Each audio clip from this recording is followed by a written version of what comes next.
mengakali, tapi bukan akal-akalan. Bagaimana supaya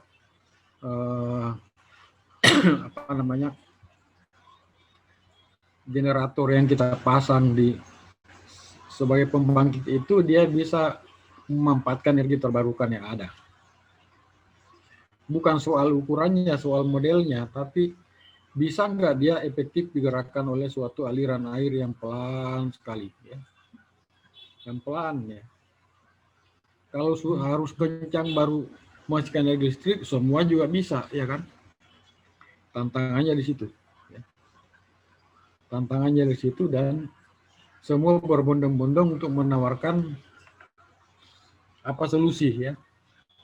Kalau sudah masuk ke proyek ada uangnya, semua berbondong-bondong masuk menawarkan, oh saya begini, menurut saya begitu. Nah, kira-kira begitu. Tapi prinsipnya sebenarnya itu bagaimana di generatornya. Kalau soal kontrol, bukan kontrol tidak penting, bukan. Kalau soal kontrol itu menyesuaikan dari apa yang ada. Ya. Jadi di energi terbarukan kontrol itu nomor 2. Cuma terkadang ada juga yang selalu menomorsatukan kontrol di mana-mana kontrolnya, walaupun sebenarnya tanpa dikontrol juga sama aja sebenarnya, nggak akan ada hasil itu. Seperti kejadian yang saya sebutkan tadi, hanya mengganti kontrol 6 atau berapa puluh kali, sebetulnya bukan itu masalahnya. Masalahnya adalah spek generatornya tidak sesuai dengan kondisi angin yang ada di daerah itu. Cocoknya generatornya itu putaran tinggi, 1000 rpm. Sedangkan ketika jadi pembangkit tenaga angin, tidak pernah mencapai itu, ya nggak ada stromnya.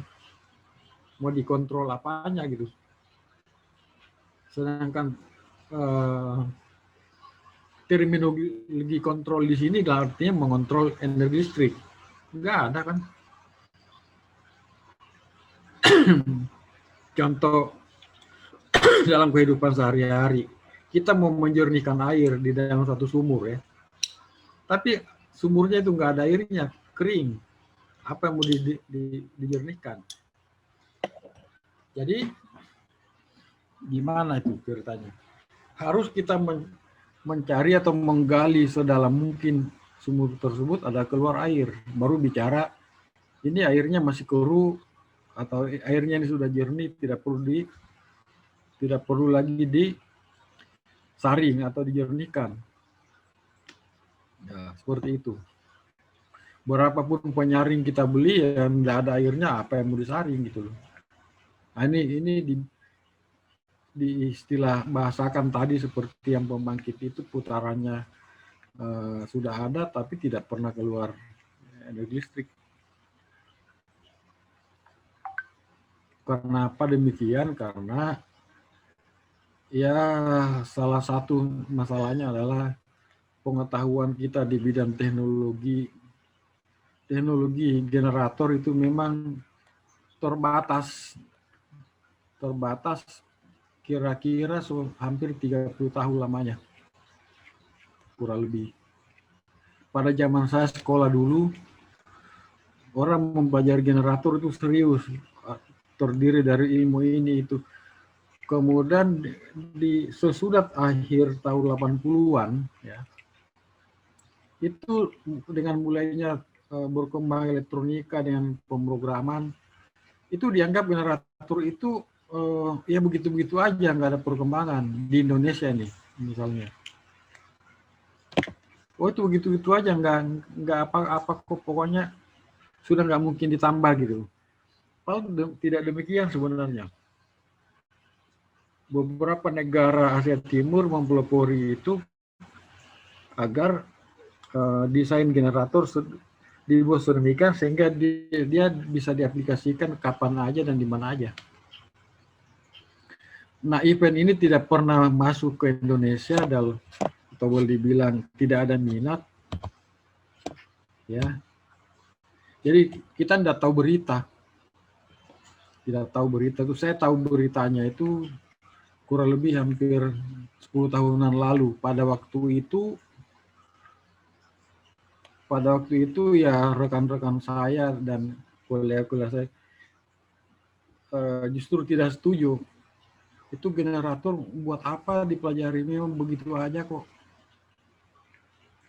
Apa yang terjadi sebetulnya generator itu banyak sekali tipenya. Ya, pengalaman saya cerita setelah saya sekolah di luar negeri, saya baru tahu ternyata generator itu ada 3.000 lebih jenisnya. Nah, kita rata-rata mengenal hanya 3 macam. Sudah. Bayangin itu berapa bedanya 3.000 dengan 3. Iya kan? Jadi kita melihat generator itu seperti ikan teri. Ikan teri itu kalau 10.000 ekor, 100.000 ekor dianggap sama aja semua itu. Padahal itu beda. Itu ikan teri, apalagi ini jelas-jelas speknya beda-beda gitu loh.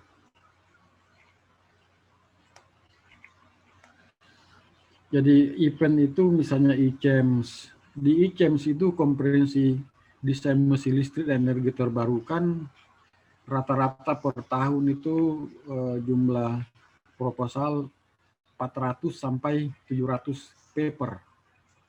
700 peserta. 700 itu kalau dari satu paper terdiri 4 orang, 2.800 peserta.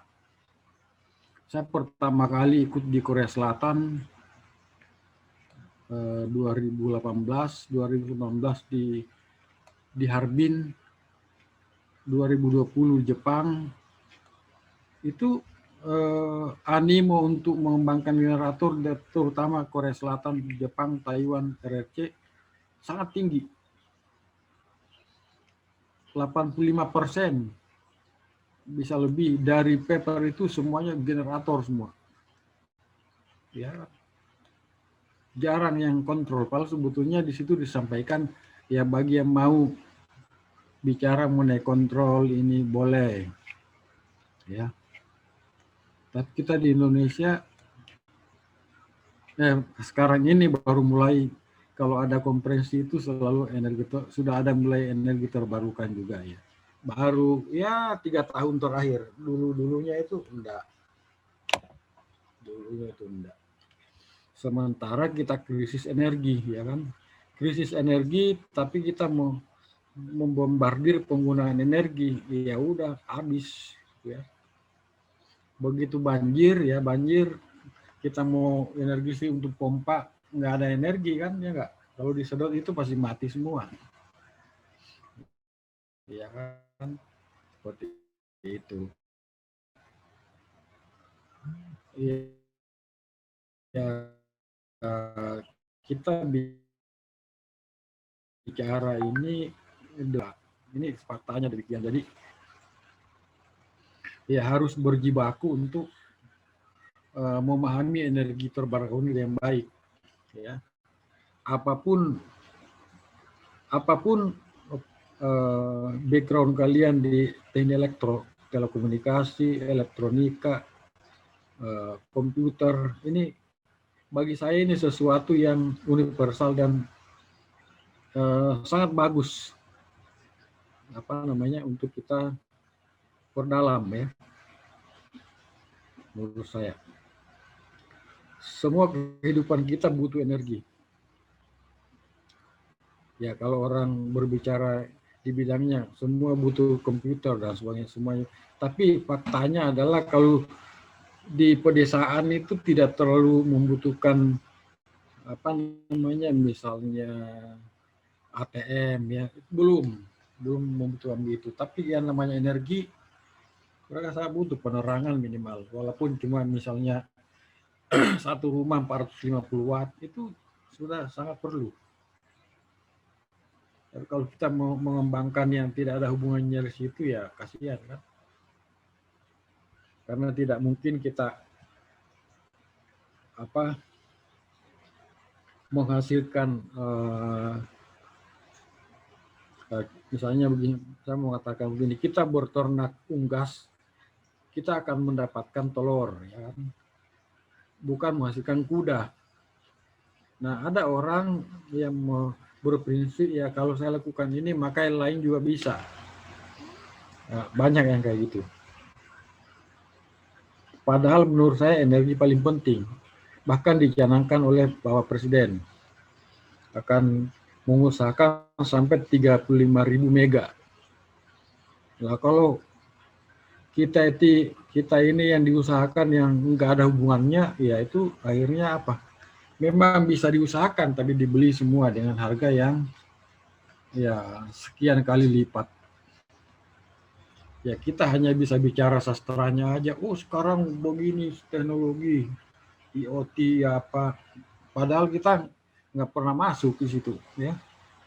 Tidak pernah bisa melihat sebetulnya itu apa gitu loh. Saya begitu. Ya.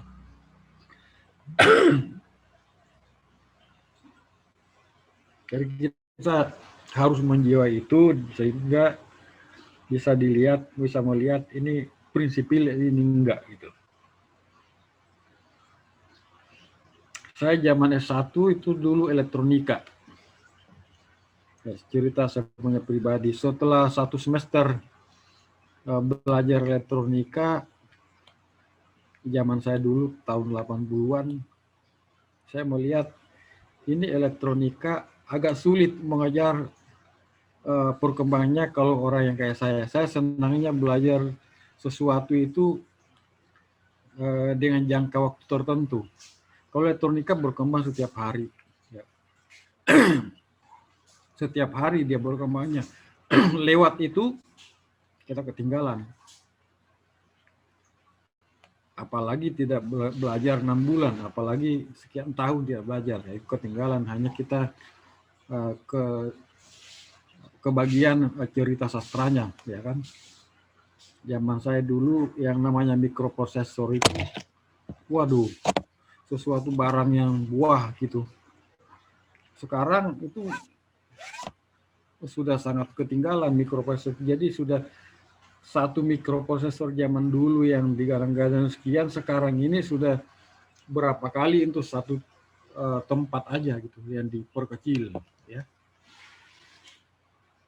Saking perkembangannya cepat. Melihat situasi begitu, saya lihat ini tidak cocok buat saya nih. Kemudian untuk masalah kayak di Indonesia seperti yang banyak pedesaan dan sebagainya, saya orang dari kampung ya. Sepertinya yang dibutuhkan itu yang lebih universal kayak generator gitu ya. Generator kalau di kampung itu walaupun flickernya lumayan, yang penting bisa menyalakan lampu 5 watt, 10 watt, itu orang sudah senang. Ya. Jadi saya memilih yang tradisional begitu.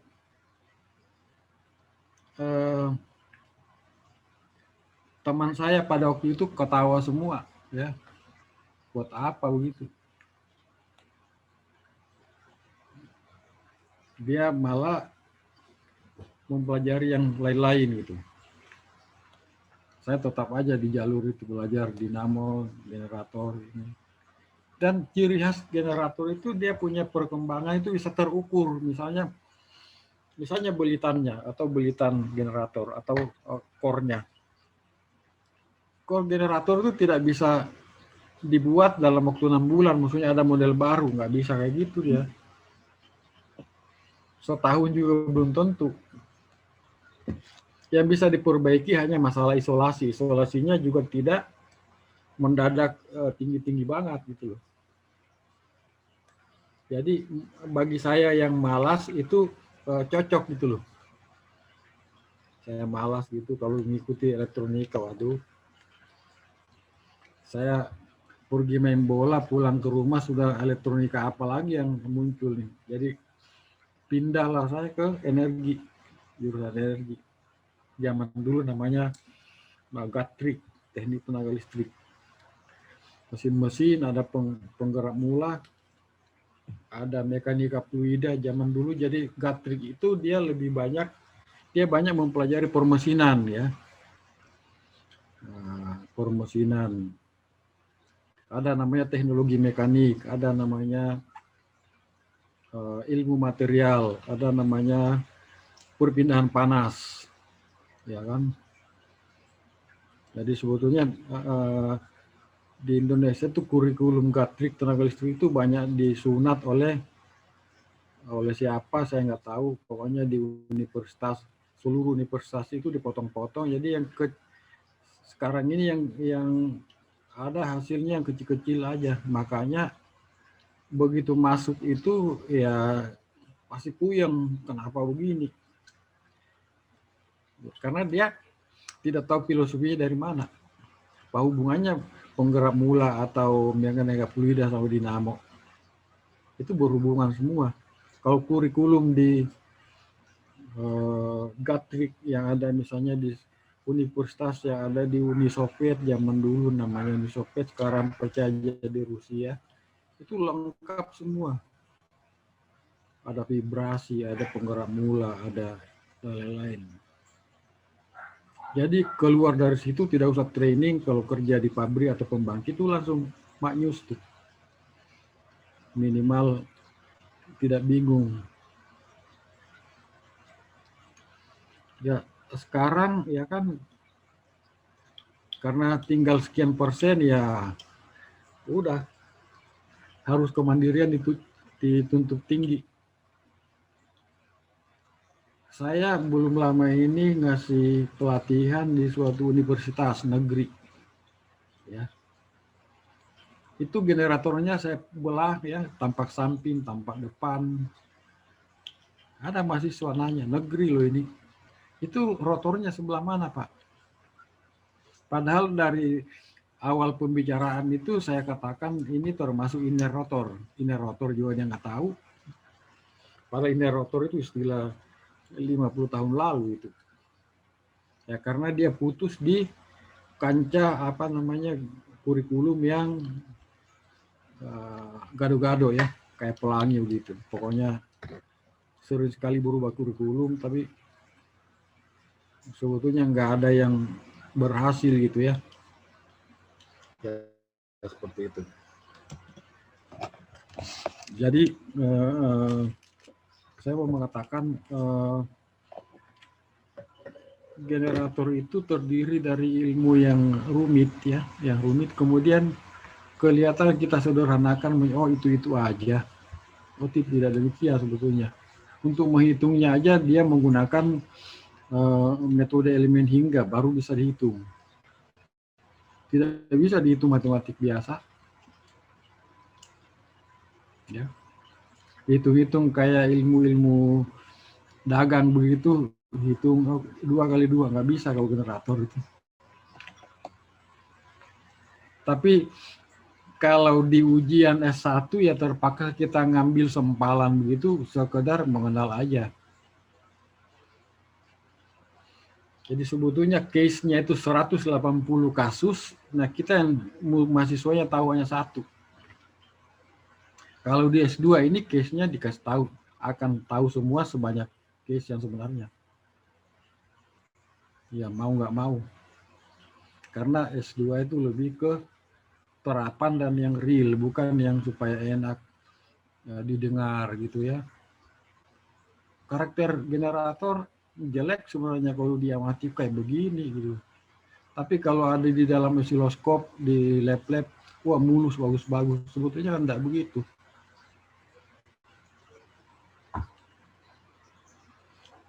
Tidak begitu. Jadi alat labnya juga entah bagaimana kok bisa bagus begitu. Padahal sebetulnya tidak demikian. Ya gitu. Ya itu bicara apa namanya, supaya di sini teman-teman termotivasi untuk belajar ilmu kelistrikan yang hubungannya dengan energi terbarukan. Ya kemarin kita belajar dasar-dasar mesin, nanti dalam aplikasi energi terbarukan itu harus nyata apanya yang harus ditambahkan sehingga dia bisa bergerak pada suatu keadaan yang sangat ekstrim ya. ya begitu. Tapi tentu saja ada satu catatan dan itu selalu benar bahwa yang namanya mesin listrik itu putarannya tidak boleh sama dengan 0 untuk menghasilkan energi listrik. Itu catatan, tidak boleh dibikin 0, jadi berapapun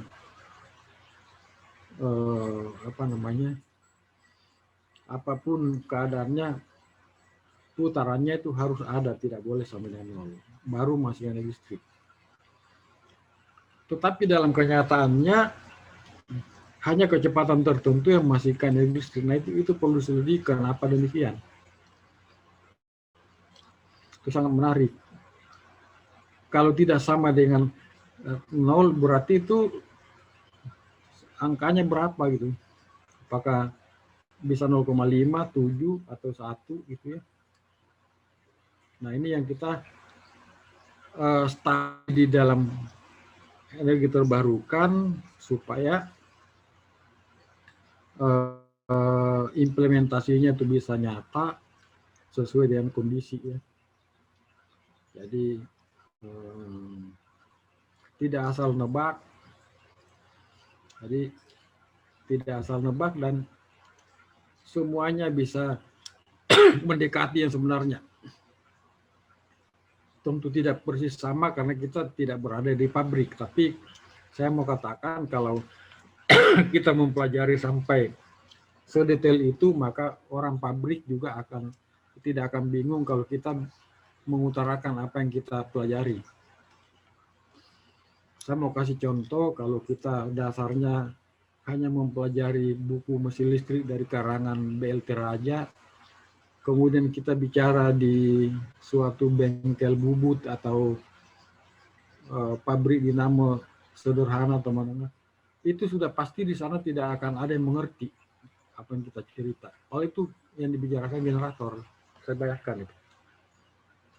Karena yang dibicarakan di buku itu sebetulnya adalah teori-teori yang sebetulnya permukaan gitu. Lebih banyak ke fisika. Fisika itu lebih banyak abstrak ya. Jadi tidak masuk ke dalam intinya gitu. Jadi bagi yang punya buku BLT Raja bukan itu salah, bukan. Hanya saya mau mengatakan itu kalau dasar pola pikirnya dari situ dibawa ke industri manufaktur untuk dinamo, itu di sana tidak akan ada yang ngerti. Apa itu maksudnya? Karena di sana hanya menceritakan kali-kali bagi kosinus gitu, jadi dia tidak tahu bentuknya. Kan kosinusnya, kenapa bisa kosinus gitu ya, timbulnya di dalam suatu mesin. Kenapa bisa muncul kosinus, tapi di sana langsung diberikan kosinus kali sinus, hasilnya sekian ya. Nah, kalau di dalam energi terbarukan, setiap ada bentuk ya, itu harus kita antisipasi bahwa bentuk yang demikian ini akan menghasilkan suatu efek sinus atau kosinus. Tentu dengan tambahan bahwa kalau yang terjadi di daerah itu adalah magnet dan di sekitarnya ada baja, maka ini pasti terjadi masalah sinus kosinus di sini, dan ini agak sulit diatasi bila terjadi keadaan yang kritis. Nah, seperti itu. Jadi maksud saya kita harus mengimbangi antara gambar tapi gambar ini bukan ilustrasi ya. Kalau gambar ilustrasi atau karikatur itu adanya di buku-buku TTL. Di buku-buku TTL itu banyak gambar karikatur mesin listrik. Jadi digambar bulat begini, bulat panjang. Itu sebetulnya bukan representasi dari mesin yang dicerita, hanya diceritakan kalau mesin itu bulat.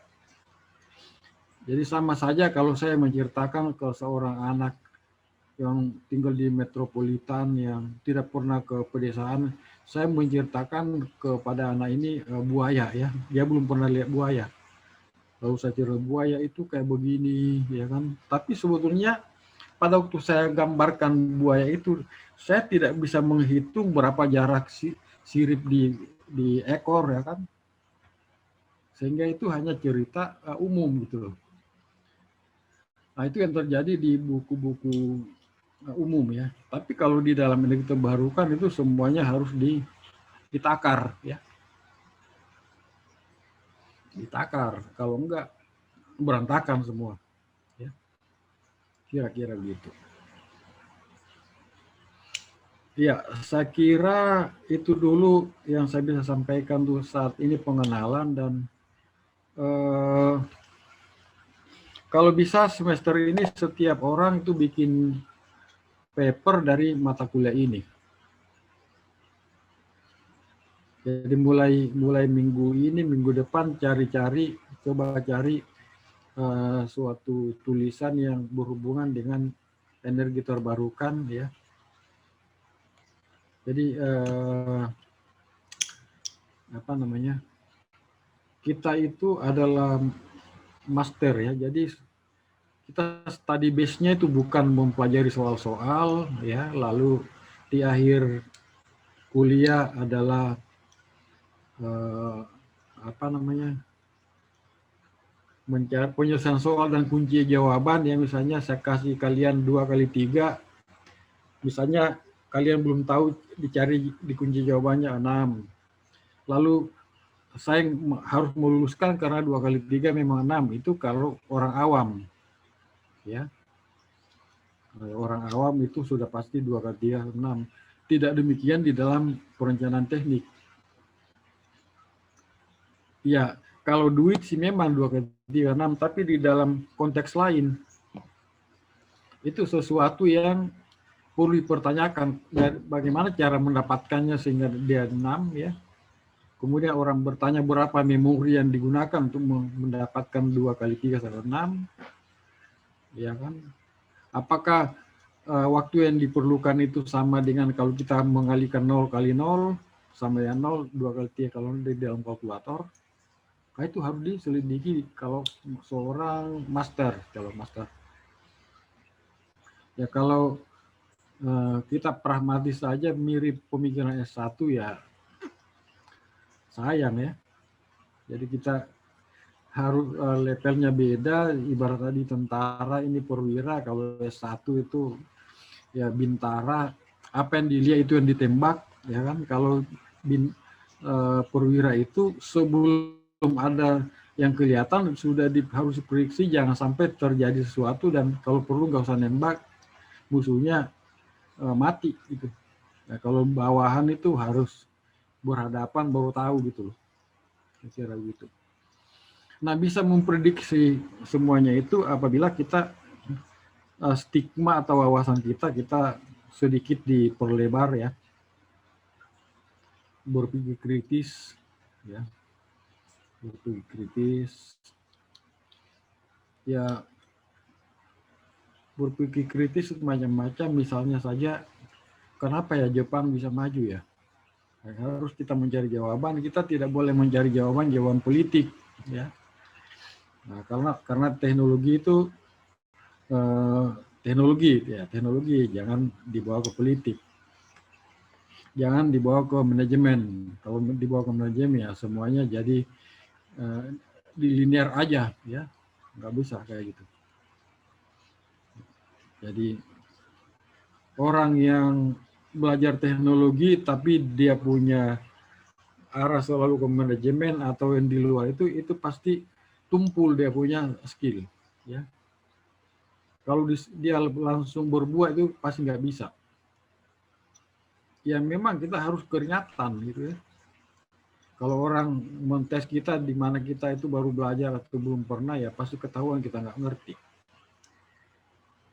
Nah, kita harus belajar mengakui kemampuan kita sendiri. Memang itu tidak gampang ya, terutama bagi kita di Indonesia ya, tidak mau dilihat kelihatan bodoh ya. Padahal sebetulnya kalau kita menutupi itu justru memperlihatkan kebodohan sebenarnya. Jadi banyak caranya memperlihatkan kebodohan ya. Ya dalam tanda kutip. Bagi saya begitu. Jadi ada semuanya ada jenjangnya ya. Jadi kalian di sini master, calon master harus kuat di dalam report ya. Jangan sampai ditanya, kuliah di Atmajaya bikin paper berapa? Enggak ada. Waduh. Jadi dosennya juga nggak bisa bikin. Oh, kalau tidak bisa bikin jangan bawa nama saya bisa walaupun tidak banyak. Saya bisa bikin paper. Dan itu tidak gampang loh ya. Kita harus baca ini, baca itu ya. Nggak gampang itu bikin paper. Kalau membaca dari buku ya, kalau buku itu sebetulnya ringkasan dari riset ya, ringkasan dari riset, tapi di situ yang rahasia tidak dimuat. Kita hanya dapat ampas-ampasnya aja. Nah, ampasnya aja kita belum tentu kuasai semua. Katakanlah kita kuasai 80%. Jadi 80% dari ampas. Baru kita merasa sudah menguasai. Wah, celaka. Ya. Jadi kita harus berbuat try your best, kata orang-orang. Ya kan? Jangan selalu mau tampil katanya, oh dia bisa, sebenarnya enggak. Oke. Ya, walaupun banyak kelihatan kita sukses kalau selalu bisa menghindar dari ketidaktahuan dan masuk ke area chaos, wah, semuanya bisa. Padahal sebetulnya enggak. Ya. Ada suatu saat kita akan repot kalau berpura-pura begini. Bagi saya lebih bagus malu di awal daripada terakhir baru orang. Jadi kamu selama ini nggak ngerti ya. Jadi ternyata yang dipelajari apa gitu. Ya, kira-kira itu dulu yang saya sampaikan untuk kali ini, dan ini sebagai pemanasan buat kita semua, terutama buat saya, supaya kita bisa membuat publikasi minimal 1 ya, minimal 1 tiap orang ya. Itu juga nanti saya bantu, saya dampingi. Di sini yang mulai bikin publikasi kalau nggak salah Pak Willy sama Sarwono ya, betul ya? Mulai mensimulasi ya, betul? Iya Pak. Betul nggak? Iya Pak. Ya seperti itu. Mohon dibantu. Susah kan itu, susah. Itu susah kan? Puyeng Pak. Nah seperti itu. Tapi kalau itu fase itu dilewati itu pasti menyenangkan. Ya. Ini tidak gampang memang. Tidak gampang bagi mahasiswa, bagi dosen juga tidak gampang. Bukan berarti saya gampang begitu, enggak. Susah. Setiap kali bikin report itu pasti susah. Enggak ada. Kalau buku, kalau kita sudah tahu sekali, kuncinya tahu, gampang. Kalau report, enggak. Tiap report karpirtinya beda. Pembantahannya berbeda. Risikonya beda-beda. Ya. Ya tentu saja memang ada pengalaman, tapi bukan berarti kalau pertama bagus, keduanya bagus, enggak bisa. Suatu saat kita pasti paper kita nggak diterima. Suatu saat diterima, jadi itu berulang-ulang ya. Kalau isi dari buku, kalau kalian sudah pernah tahu, tidak akan lupa buka, atau lupa begitu dibuka langsung ingat. Tidak berbeda dengan report. Oke, sekian dulu ya. Terima kasih. Ini bagian dari cerita pendahuluan aja. Minggu depan kita akan mulai dengan karakteristik. Saya